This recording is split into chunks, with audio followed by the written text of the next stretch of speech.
Greetings and jungle blessings to all of my beautiful friends out there. We're here studying the lessons of A Course in Miracles, and I wanted to give you a video today from the fire pit, which was the first night that I was here in Costa Rica at the Tanglewood Wellness Center for the fruit festival that they do every year. We had a fire right here, and I just wanted to pan around here real quick. We're really out in the jungle. I'm surrounded by banana trees all around me. It's pretty nice in the morning, lots of animals.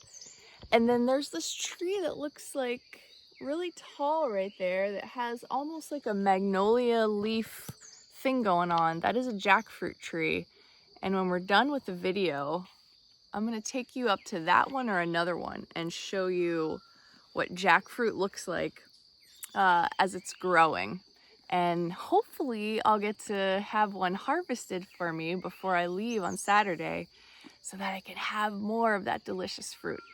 So anyway, let's go ahead and jump in. We are doing a review period still. We're on lesson number 85 today, and we will cover the following lessons. The first one, my grievances hide the light of the world in me.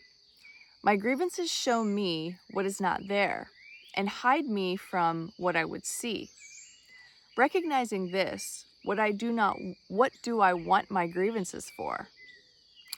They keep me in darkness and hide the light. Grievances and light cannot go together, but light and vision must be joined for me to see. To see, I must lay grievances aside. I want to see, and this will be the means by which I will succeed. Specific applications for this idea might be made in these forms. And here we go, you can come up with your own remix in your normal language. Let me not use this situation, person, place, thing as a block to sight. The light of the world will shine all this away. I have no need for this. I want to see. All right, second lesson for review. My salvation comes from me. Today, I will recognize where my salvation is. It is in me because its source is there. It has not left its source, and so it cannot have left my mind. I will not look for it outside myself. It is not found outside and then brought in. But from within me, it will reach beyond, and everything I see will but reflect the light that shines in me and in itself. These forms of the idea are suitable for more specific applications. Let this not tempt me to look away from me for salvation. I will not let this interfere with my awareness of the source of my salvation. This, whatever it is, has no power to remove salvation from me. So I think both of these lessons really go together nicely. And I went into meditation. I woke up this morning at like 2:14 or something like that, because there was supposed to be an eclipse and it was going to be around like 1 in the morning, and I thought maybe I'll wake up, and I woke up an hour too late. So I was kind of outside with the full moon for a while, like, I missed it. But then I couldn't go to sleep. So I went back to sleep, and then I grabbed my book and did the lesson this morning. It was pretty early.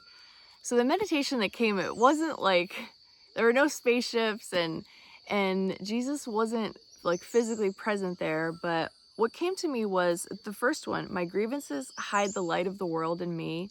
It was literally a woman who was holding an umbrella, and it was really sunny outside, and there was a group of other people kind of playing in this park near her.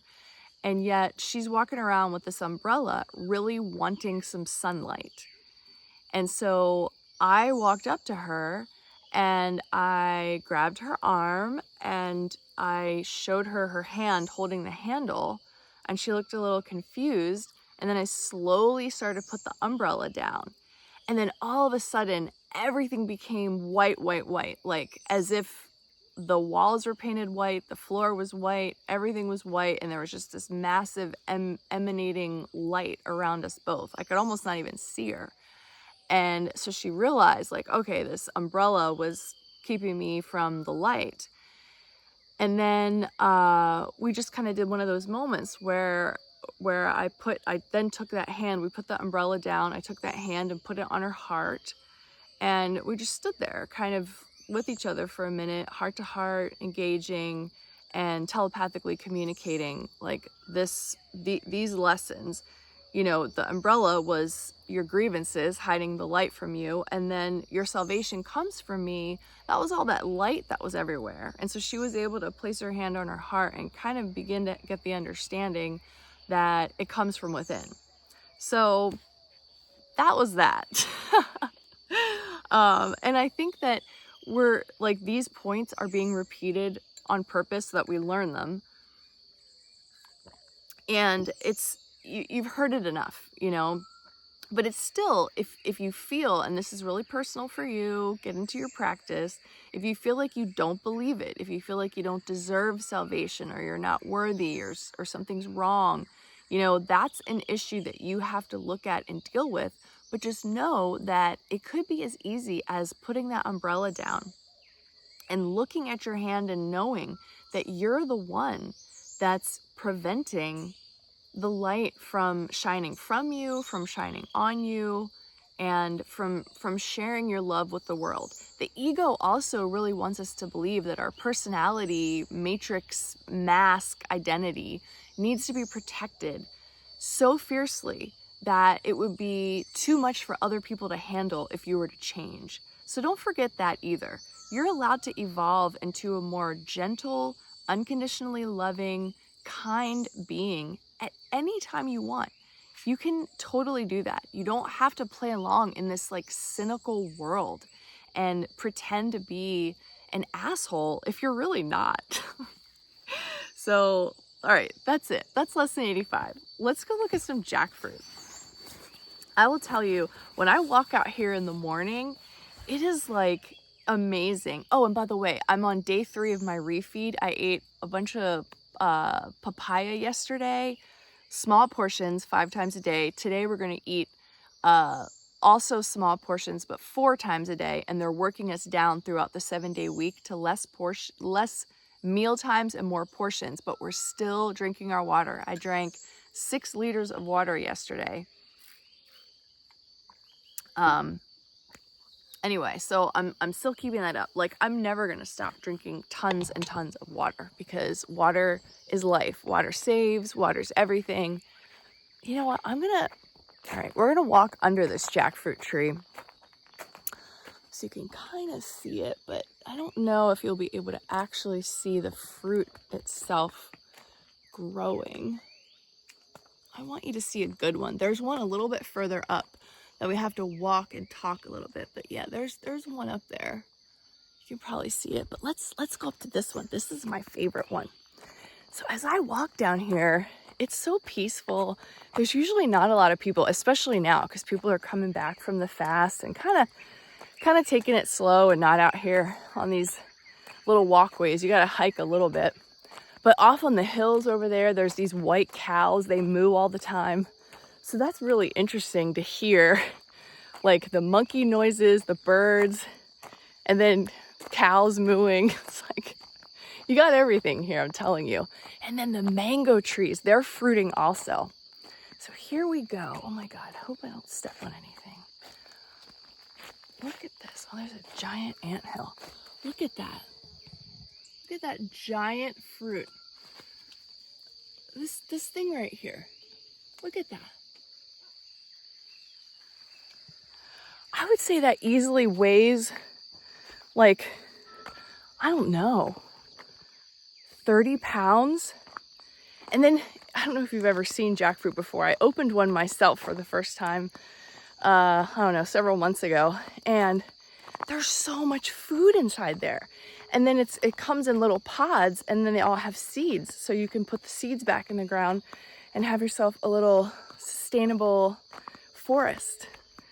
So anyway, I just wanted to give you a tiny little bit of this place banana trees, mango trees, jackfruit trees.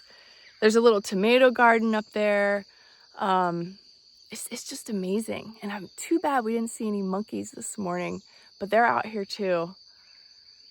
I just can't tell you guys. It like being here and going through this experience of fasting and now refeeding and coming back to life. It's like being totally reborn and feeling this new sense of desire, hunger for life, for everything, and to do it the best possible way that I can, you know, as if I wasn't already trying to do well before. It's like now, oh man, I'm even more inspired because I just feel like I'm understanding things at a deeper level, just how to live my life, how simple health actually is. And I'm going to be challenged because the kind of way that I want to eat, which is basically fruit and leafy greens, totally honest here, it's going to be interesting because back out in the world, there's all this indulgence and gourmet, this and that, and so many mixes and enticing combinations of things. And it's like, it can be hard to resist, you know, but we will see. We'll see what happens as we move forward. And I love you all so much. Thank you for joining me on my journey, and I'll see you back here again tomorrow.